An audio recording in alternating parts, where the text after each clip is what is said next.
Hey! Hey! Moi c'est Hélène, là on est début février à Paris, le temps est assez gris, assez pluvieux, j'ai une énorme nostalgie du printemps, c'est pour ça que je me suis vêtue de mon plus beau ruban fleuri, de ma plus belle jupe fleurie, de mes plus belles, j'allais dire Vans, Doc Martens fleuries, et je me suis dit que j'allais m'amuser à mettre du make-up un peu printanier, surtout que j'ai une nouvelle palette que j'ai achetée il y a pas longtemps, qui vient de sortir, qui est la palette Pony avec Morphe. Et je trouve que même si cette palette s'appelle Icy Fantasy et donc c'est plutôt inspiration hiver, moi en vérité je la trouve très printanière et je pense qu'elle pourrait être très bien. Donc je vais commencer le make-up tout de suite. Donc j'ai envie de faire quelque chose de coloré, hyper un peu arc-en-ciel, mais tout en restant pastel. Assez joli, principalement sur les yeux, principalement en liner je pense. C'est une façon de aisément incorporer de la couleur et même plusieurs couleurs je trouve dans un look sans risquer trop de se rater et sans rendre le truc trop importable ou difficilement portable. Donc voilà, et je pense que pour le reste du make-up je vais faire un truc hyper léger pour garder bien le focus sur les yeux. Donc on commence tout de suite. Je vais passer vite sur ce que je fais avant de commencer à utiliser la palette parce que j'imagine que c'est ce qui nous intéresse tous le plus. Je commence toujours par m'appliquer une base à paupières. Moi j'utilise celle de chez MAC en ce moment et je la couple avec un Paint Pot MAC ensuite parce que j'ai des paupières très grasses et ça permet vraiment de... Ces deux produits combinés permettent vraiment de fixer les fards. Quand je les porte tout seul, pour le coup, ils sont pas complètement assez efficaces pour moi. Et ensuite le Paint Pot, c'est le Painterly qui est un peu plus foncé que ma couleur de peau naturelle et en fait ça permet de camoufler un petit peu les petites veines que j'ai sur mes yeux, sur mes paupières. Ensuite, je vais redéfinir mes sourcils avec mon crayon NYX en couleur Charcoal qui est un gris cendré qui est très bien pour les blondes naturelles.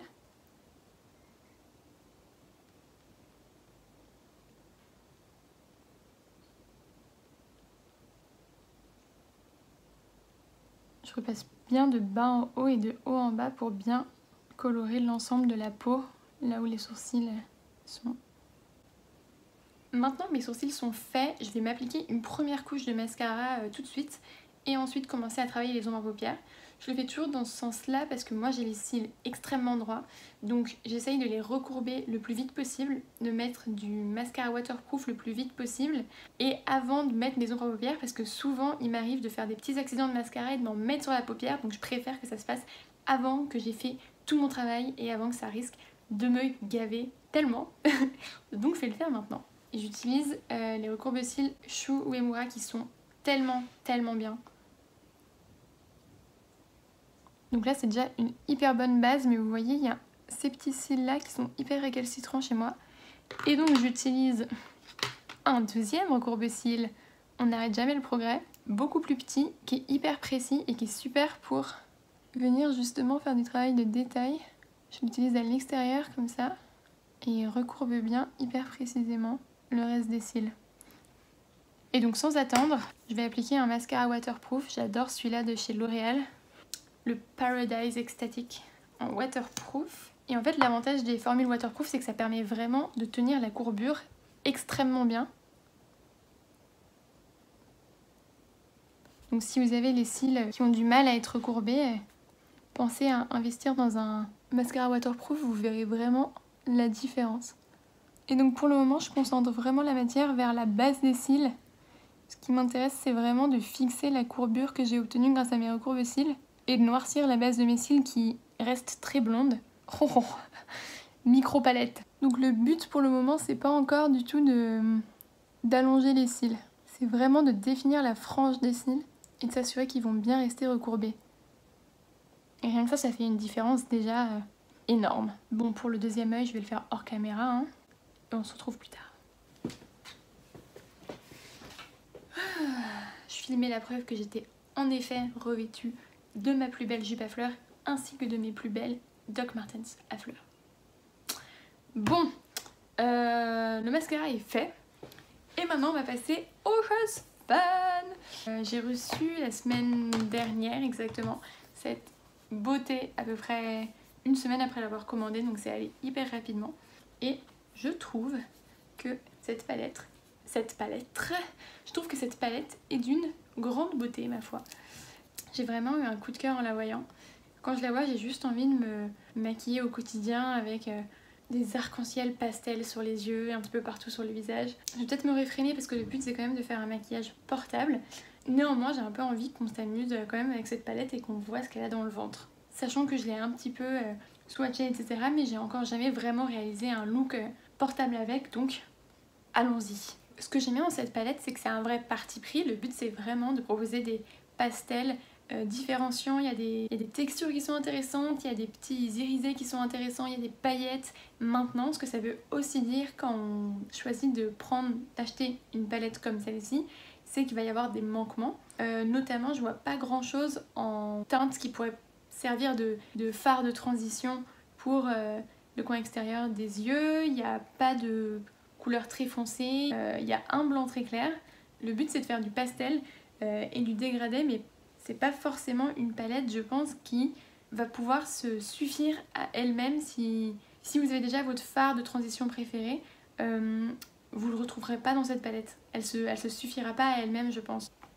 Il y aurait peut-être juste ce fard là qui pourrait convenir. Je sais pas trop si je vais l'utiliser. Bon, je pense que je vais y aller, je vais me lancer ma foi et on verra en y allant. Je vais prendre un fard beige avec des très légères paillettes et je vais l'appliquer sur l'intégralité de ma paupière par-dessus du coup mon Paint Pot MAC. Histoire d'unifier un peu la paupière. Ah oui, je me maquille beaucoup au doigt. J'adore ça. Soyez prévenus. Je vais peut-être essayer ce fard de transition, on va voir ce que ça peut donner. Et je vais l'appliquer avec un pinceau extrêmement propre. En fait, j'utilise ce petit truc de Sephora pour enlever la principale de la matière des pinceaux. Et comme ça, je ne les lave pas. Et oui. Pro tip. Le seul truc, c'est que ça me semble très gris.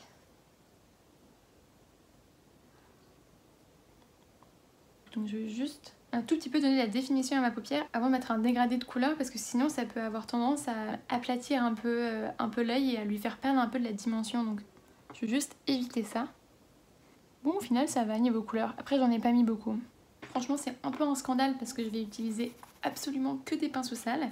Mais restez avec moi quoi. Ok, il n'y a pas vraiment de jaune dans cette palette, il y a plutôt des sortes de vert anis. Donc je vais commencer par ça. Je vais faire un arc-en-ciel de jaune à violet, comme ça. Et ensuite, je vais faire un trait d'eyeliner pour redéfinir le regard. Je prélève un peu de fard avec un pinceau et on y va. Les fards sont assez poudreux, mais moi, ça me dérange pas trop puisque je fais toujours mon teint après les yeux.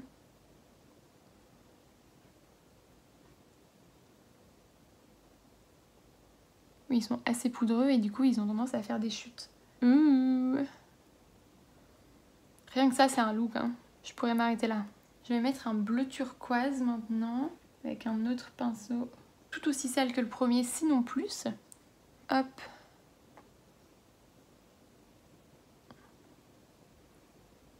Il est juste un peu moins pigmenté. Celui-là, il se voit pas beaucoup. Ah oui, bébé. Ok, ouais, celui-là, il se voit vraiment pas beaucoup. Le problème, c'est que ça jure un peu par rapport à l'autre et on le voit plus, il se perd un peu dedans. Je risque de le repasser et de le remplacer par une autre couleur, en fait. Parce que je vois qu'il y a un bleu un peu plus vibrant après. Donc je repars avec le même pinceau, du coup. Et je prends le bleu. Ah oui, celui-là, il va être mieux. Tu veux dire bonjour? Supporte pas que je parle à quelqu'un d'autre qu'à elle.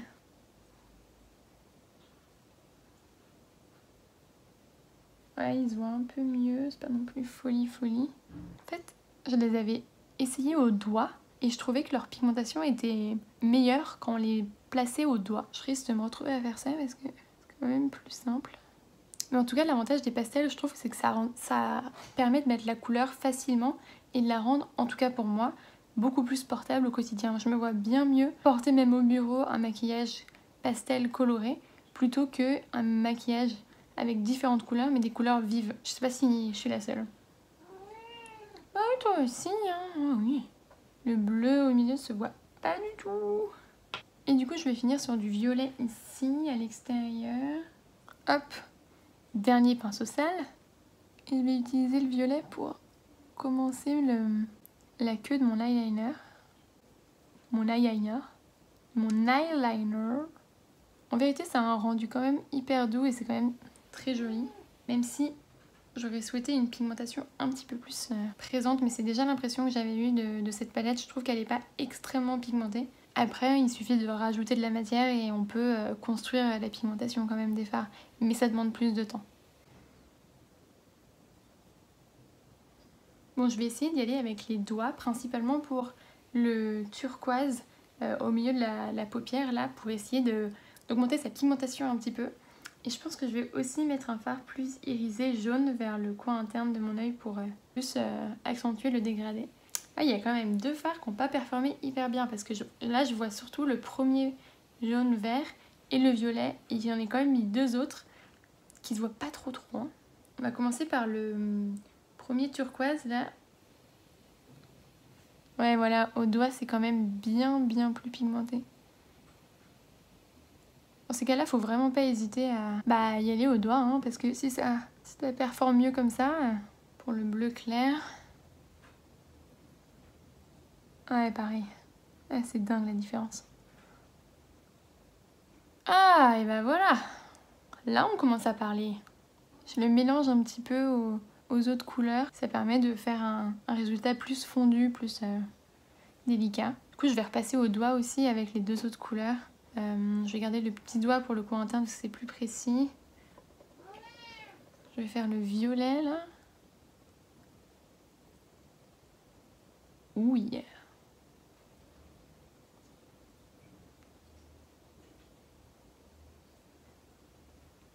Ce fard là est vraiment trop beau. J'adore. Et là, je commence à trouver que c'est vraiment cool. Donc, je vais faire mon coin interne un peu lumineux. Mais oui. Toujours assisté.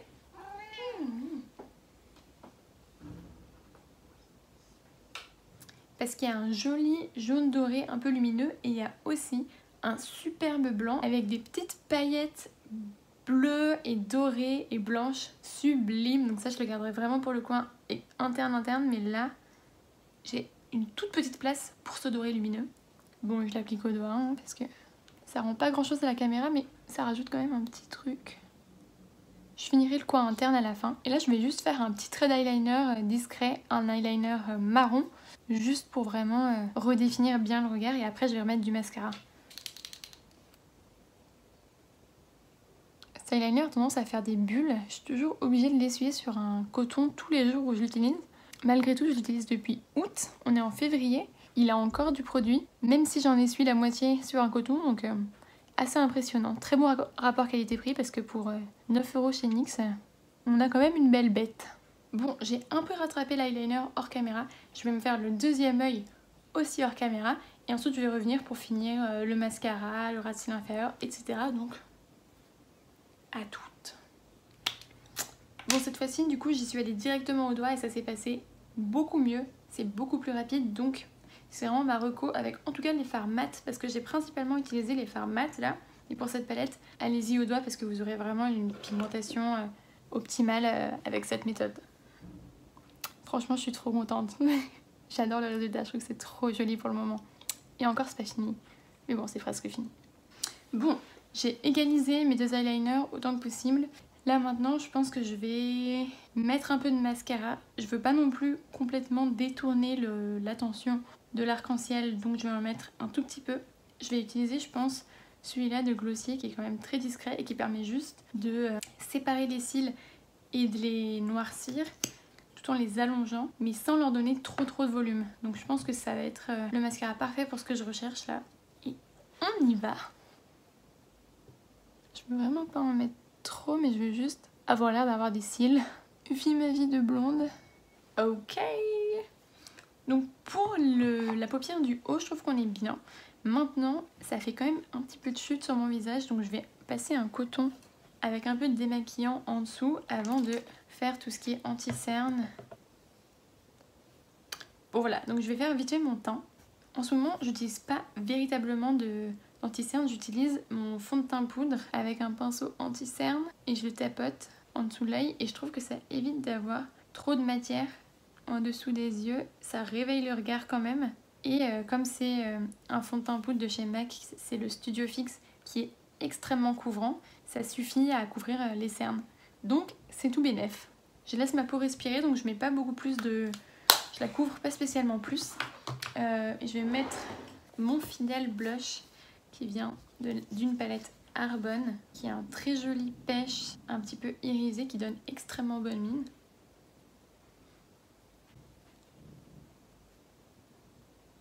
Et j'en mets un petit peu partout. Ensuite, je vais mettre un petit highlighter légèrement de chez Becca en teinte Vanilla Quartz. C'est vrai qu'il est très joli. Et j'en mets là, bien sur le C comme ça pour bien donner un effet halo diffus. Voilà, comme ça. Et maintenant, on va finir le ras de cils inférieur. Je sais pas exactement ce que je vais faire. Je pense que je vais le laisser extrêmement simple pour vraiment uniquement avoir le focus en haut. C'est déjà un parti pris assez grand. Si on veut le garder pour un make-up de tous les jours, je pense qu'on peut s'arrêter là. Malgré tout, je vais mettre un peu de crayon blanc dans la muqueuse pour réveiller un petit peu tout ça. Et je vais finir par un peu de mascara. J'aime bien celui-là pour mes cils inférieurs parce que, mine de rien, la brosse est quand même très précise. Je l'ai eu dans une Birchbox. Et en plus, il est très noir, donc il définit extrêmement bien.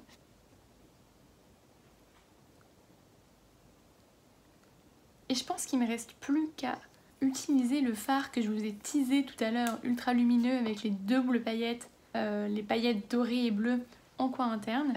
Pareil, je vais l'utiliser au petit doigt, n'est-ce pas? Yes! Ah! Trop beau. Ok, pour finir le look, je vais juste mettre du mascara à sourcils. Je le fais toujours une fois avoir fait mon highlighter, parce que souvent j'ai un peu d'highlighter qui vient dans les sourcils, donc sinon, si je le fais avant, mes sourcils finissent brillants. Je vais aussi mettre un petit truc sur les lèvres, et ensuite, on aura fini, ma foi.